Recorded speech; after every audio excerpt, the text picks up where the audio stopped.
I would go in there and I would just say, look, this list is ridiculous. You have to cut him off these. I was on my way to the stage when I heard about it. And I went, oh, that's not right, you know. He just did this thing. I saw him. He was singing well. Actually, 3 months I was in absolute diabolical agony.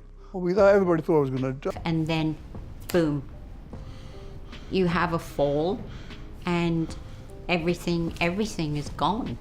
Ozzy Osbourne's death in July came with no autopsy, no hospital statement, no real answers.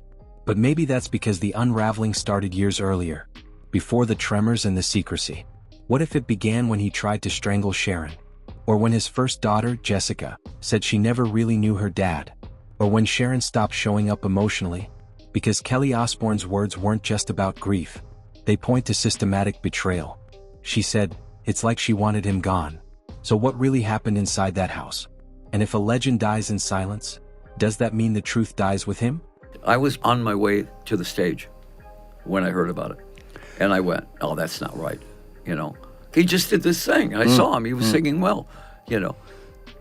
But, you know, when it finally hit, it was just one of those, you don't, even though you know it's coming, especially with Ozzy, especially with certain guys in rock, where you go, you know, it certainly hasn't been well for a while. No. But I mean, what a shock to the system. And at the end of the show, I just said, everybody, let's say goodnight to Ozzy. And everybody just, Ozzy, Ozzy. So, I mean, he was a very beloved character in rock. This isn't just a rock star's death.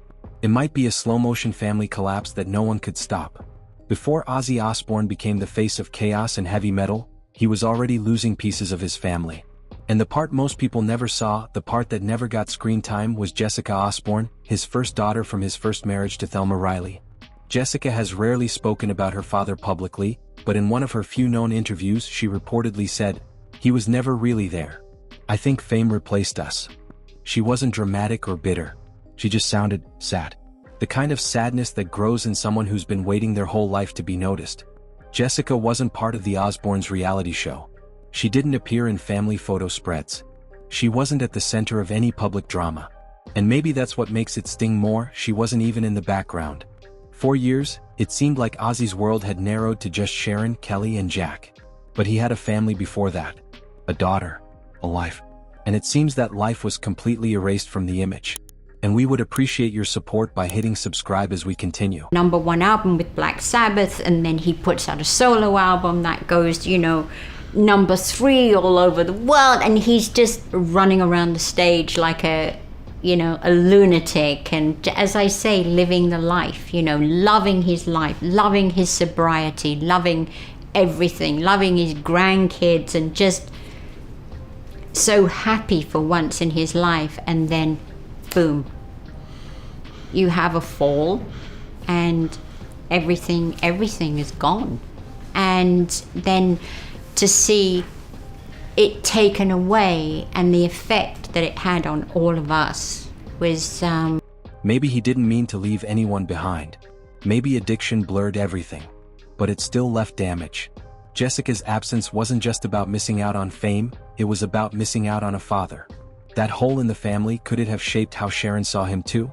Could his absence from Jessica's life have slowly hardened Sharon's feelings over time? Was Ozzy's legacy of absence something Sharon learned to live with, or something she gently grew to resent? And if he failed to show up for one child, how did he manage to keep showing up for the woman who claimed to love him through everything? You worked with him, you knew him. We did shows together. He was not one of those guys that I would say one of my best friends, but we were close when we saw each other. We would go, oh, good to see you, man, da, da, da, da, da. We didn't hang in the same sort of people, you know. I knew Sharon, I think, more than I knew Ozzy, because I'd met Sharon before for other things, and met Jack a couple of times. Ozzy and I did 4 or 5 things together. He sang on Hey Stupid, you know, and did a lot of, we did Brazil together, a soccer stadium down there. In 1989, something happened that many fans still find hard to process, even after all these years. Ozzy Osbourne, in a blackout fueled by drugs and alcohol, tried to strangle Sharon. He was arrested, charged with attempted murder. And for a brief moment, Everything seemed like it might fall apart. But it didn't. Sharon pressed charges, and then dropped them. The public moved on like they always do. Ozzy went to rehab. The narrative changed to that of redemption and surviving rock bottom. But underneath all the TV interviews and tour announcements, something darker likely remained. Said because his spine, one part of his spine was not getting spinal fluid, and it was trapped, so there was no fluid going between. Sharon once called that night the most terrifying moment of her life, but she never really explained what came after. How do you sleep next to someone who almost killed you? How do you move forward knowing what their hands once did? The world labeled it rockstar madness, just another symptom of fame and excess. But maybe for Sharon it was never just madness. Maybe it was trauma. What if she didn't forget?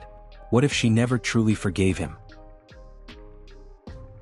That's my biggest fear. Yeah. My biggest fear is losing a member. Kelly has said that her mother seemed emotionally distant for years leading up to Ozzy's death. That comment takes on a deeper weight when you remember what Sharon went through. It wasn't as bad as we thought, and he's gonna be fine. He's about 6 months and he's gonna be fine, you'll see. And how did you see stuff worsen from there? Well, the list of drugs was unbelievable what they had him on.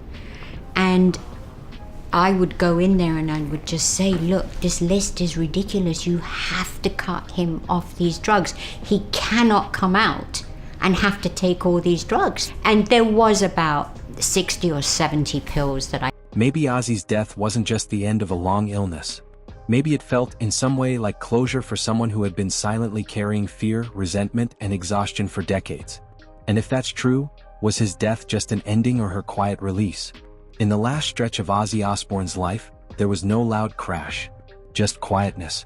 And for fans who had followed his turbulent journey for decades, that quiet felt off. And I kept begging them, wean him down before he comes home, because with all these drugs you've given him, he would have to be in a wheelchair because he couldn't stand, couldn't even go to the toilet on his own, unassisted, because he was so, out of it.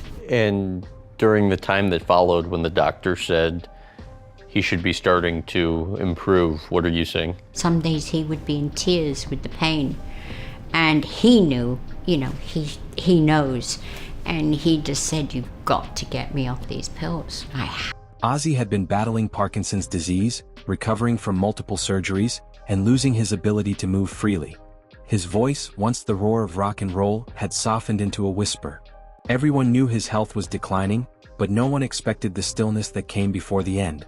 There were no hospital updates, tabloid leaks, or grainy photos of Sharon holding his hand by the bedside. Even Kelly stopped posting. It felt like the Osbourne house, usually so loud and dramatic, had shut itself off from the world. And things like that. But there was never that, let me call Ozzy. Right. There was never that thing. I just respected him, and I think we had a mutual respect for each other. We had a lot of the same players.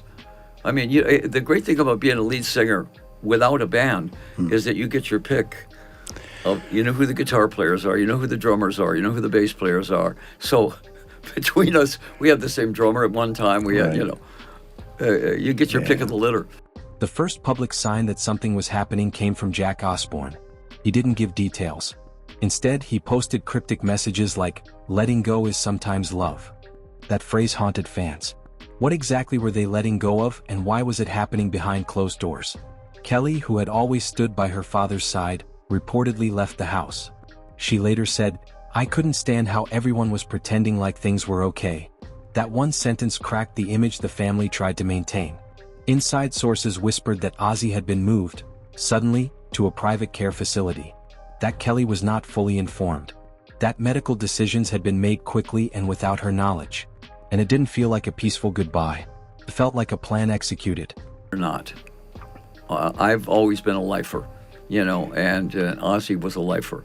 McCartney, like you said, the Stones are doing it because they love to do it. McCartney, if McCartney wasn't playing in his big shows, he'd be in a pub band somewhere because he just loves to play. I mean, has nothing to do with the financial part of it. Dylan does 200 shows a year. You know, what? Because that's what he loves to do, you know. So Townsend, I mean, the Who are going back out. Yeah. Great. Yeah. Yep. Townsend is still... Whatever was happening in those final days wasn't just grief. It was division and silence. The kind of silence that feels too careful, too deliberate to be normal. And when Sharon finally broke that silence, it was with control and not tears. She was not mourning, but managing the message.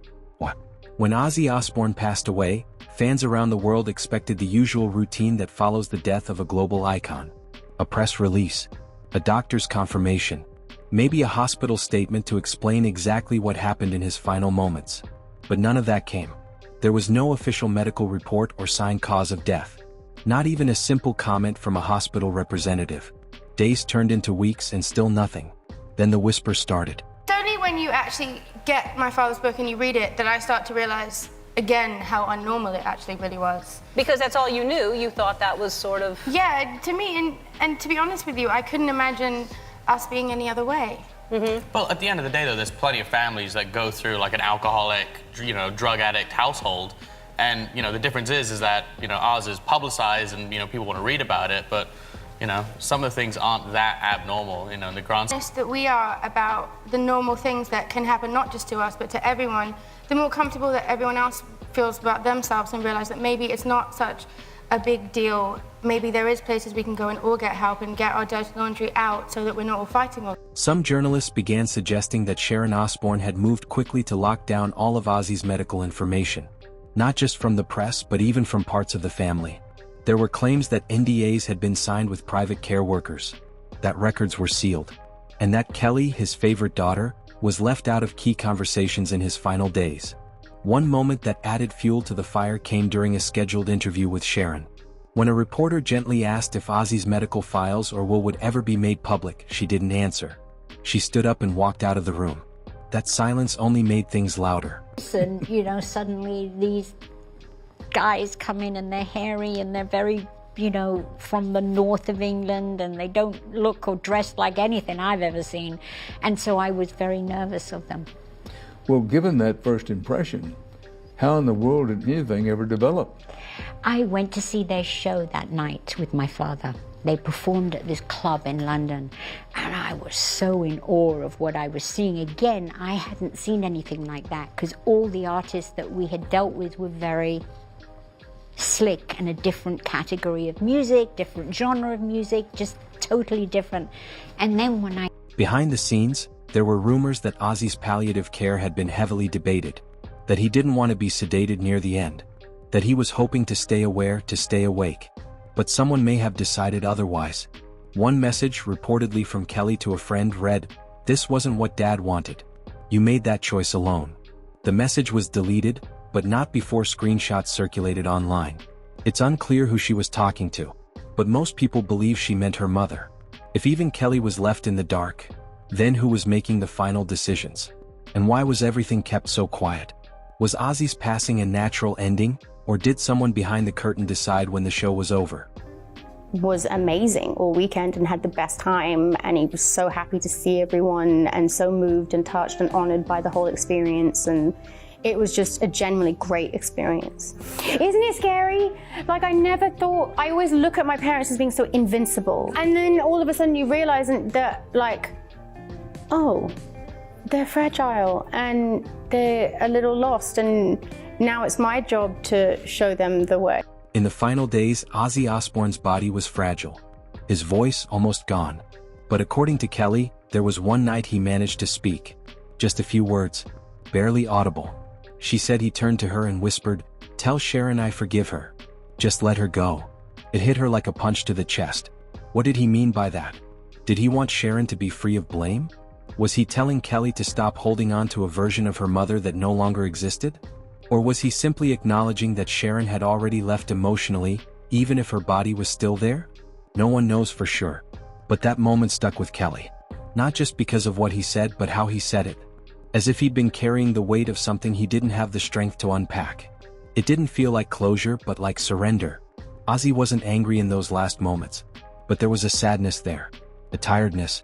Like he knew what was happening but had no power to change it. That's what makes Kelly's grief so hard to define.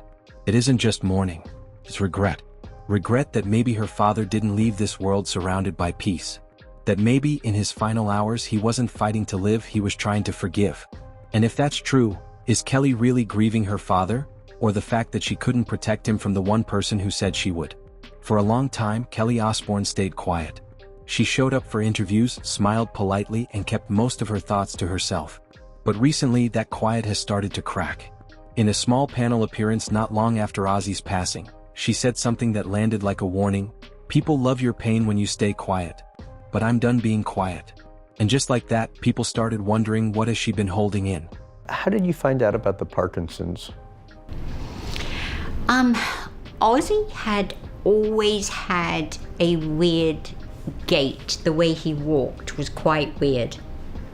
Everything about Ozzy is weird. And when he was stoned, it would get worse. And I'm like, the hell? I mean, when people are loaded, they stagger anyway.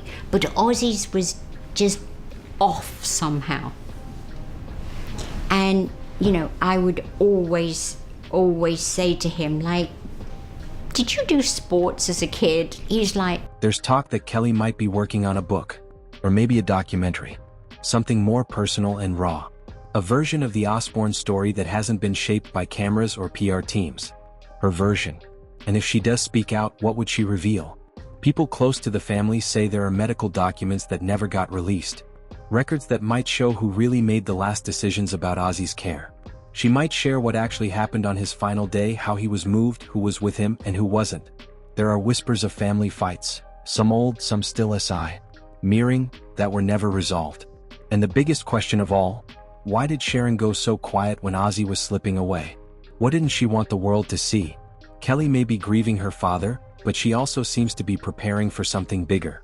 She's the only one who's hinted that not everything in that house was as it seemed. If she does come forward, it could do more than stir emotions. It could completely unravel the public image the family spent decades building.